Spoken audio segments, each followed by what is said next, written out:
മുംബൈ ഭീകരാക്രമണത്തെ സംബന്ധിച്ച ദുരൂഹത മുൻപും ചർച്ചയായിട്ടുണ്ട്. പക്ഷേ മഹാരാഷ്ട്രയിലെ പ്രതിപക്ഷ നേതാവിൻ്റെ വെളിപ്പെടുത്തൽ, അതിൻ്റെ ഒരു ടൈമിംഗ് ഇപ്പോൾ ആ സംഭവത്തിന് ഒരുപാട് വ്യാഖ്യാനങ്ങൾ നൽകുന്നു.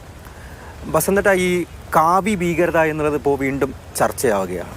അല്ലെ, കാവി ഭീകരത എന്നുള്ളത് വളരെ കാലമായി, അതായത് UPA സർക്കാരിൻ്റെ സമയത്ത് വളരെ സജീവമായി കേട്ടിരുന്ന ഒരു പേരാണ്. കർക്കരയുടെ വധം, അതുപോലെ തന്നെ വിജയ് സലസ്കർ, ഇവരുടെയൊക്കെ അന്നത്തെ ആ മുംബൈ ഭീകരാക്രമണ സമയത്തെ ഇവരുടെ കൊലപാതകവുമായി ബന്ധപ്പെട്ട് വലിയ ദുരൂഹതകൾ അന്ന് തന്നെ ഉണ്ടായിരുന്നു. 2008 ഈ സംഭവത്തിന് ശേഷം അന്ന് AR അന്തുലെ തന്നെ പറഞ്ഞതാണ്, കർക്കര എങ്ങനെയാണ് കാമ ഹോസ്പിറ്റലിൽ എത്തപ്പെട്ടത് എന്നുള്ളത് അന്വേഷിക്കണം എന്നുള്ളതാണ്. ഇപ്പോൾ പുതിയതായി മഹാരാഷ്ട്രയിലെ പ്രതിപക്ഷ നേതാവ് ഇത്തരത്തിലൊരു ആരോപണം ഉന്നയിച്ചു. അതായത് കർക്കരയെ കൊന്നത് അജ്മൽ കസബ് അല്ല, RSS അനുഭാവിയായ ഒരു പോലീസുകാരനാണ് എന്ന് വരുന്നതോടുകൂടി വീണ്ടും ഒരു സജീവ രാഷ്ട്രീയ ചർച്ചയായി ഇത് മാറുന്നു എന്നുള്ളതാണ്. ഈ വിഷയത്തിലേക്ക് ഇപ്പോൾ ശശി തരൂർ കൂടി ബന്ധപ്പെട്ടിരിക്കുന്നു. ശശി തരൂർ ഇന്ന് നടത്തിയ പ്രസ്താവന എന്ന് പറയുന്നത് ആ വിഷയം അന്വേഷിക്കേണ്ടതാണ് എന്നുള്ളതാണ്. അതിപ്പോൾ BJP അതൊരു വലിയ രാഷ്ട്രീയ വിഷയമാക്കി മാറ്റുന്നു.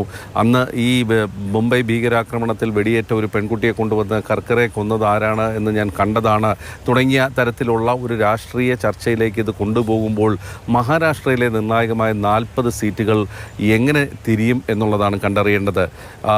BJPയെ സംബന്ധിച്ചിടത്തോളം, ശിവസേനയുടെ ഷിൻഡെ വിഭാഗത്തെ സംബന്ധിച്ചിടത്തോളം മഹാരാഷ്ട്രയിലെ 40 സീറ്റുകൾ എന്നുള്ളത് ഏറെ നിർണായകമാണ്.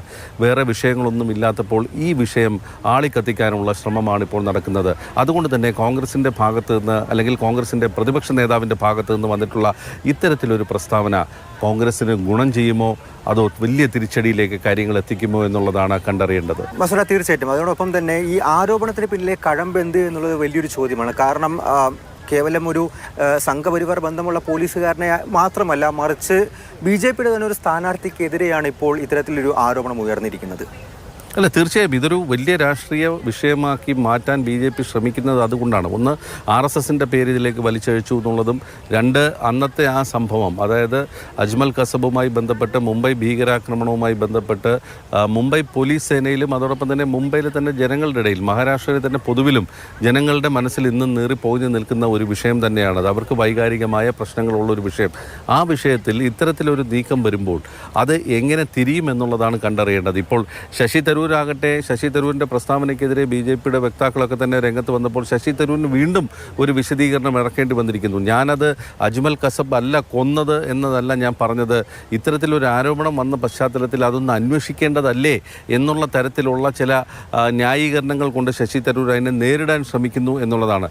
40 സീറ്റുകളാണ് മഹാരാഷ്ട്രയിലുള്ളത്. അതുകൊണ്ട് തന്നെ ഇന്ത്യ സഖ്യത്തിനും അതോടൊപ്പം തന്നെ NDAയ്ക്കും വളരെ നിർണായകമാണ് മഹാരാഷ്ട്ര. കഴിഞ്ഞ തവണ BJP തൂത്തുവാരിയ ഒരു സംസ്ഥാനം എന്നുള്ള നിലയ്ക്ക് ഈ വിഷയം വലിയ സജീവമായ ചർച്ചയ്ക്ക് വീണ്ടും വരുമ്പോൾ അത് ഏത് തരത്തിലുള്ള മാറ്റങ്ങളാണ് അവിടുത്തെ ഇന്നത്തെ തെരഞ്ഞെടുപ്പ് രംഗത്ത് ഉണ്ടാക്കുന്നത് എന്ന് കണ്ടറിയണം. എന്തായാലും കോൺഗ്രസിൻ്റെ ഒരു മൗനം, അല്ലെങ്കിൽ അദ്ദേഹത്തെ തള്ളി പറയാതിരിക്കുക എന്നുള്ളത് വലിയൊരു കാര്യം തന്നെയാണ്. എന്തായാലും മഹാരാഷ്ട്രയിലെ, പ്രത്യേകിച്ചും മുംബൈയിലെ ചില മണ്ഡലങ്ങളുടെ വിധിയെഴുത്തിനെ സ്വാധീനിക്കാനുള്ള ഒരു കരുത്ത് ഈ ഒരു വെളിപ്പെടുത്തലിന്, ഈ ഒരു ആരോപണത്തിന് പിന്നിലുണ്ട് എന്നുള്ളത് സത്യമാണ്.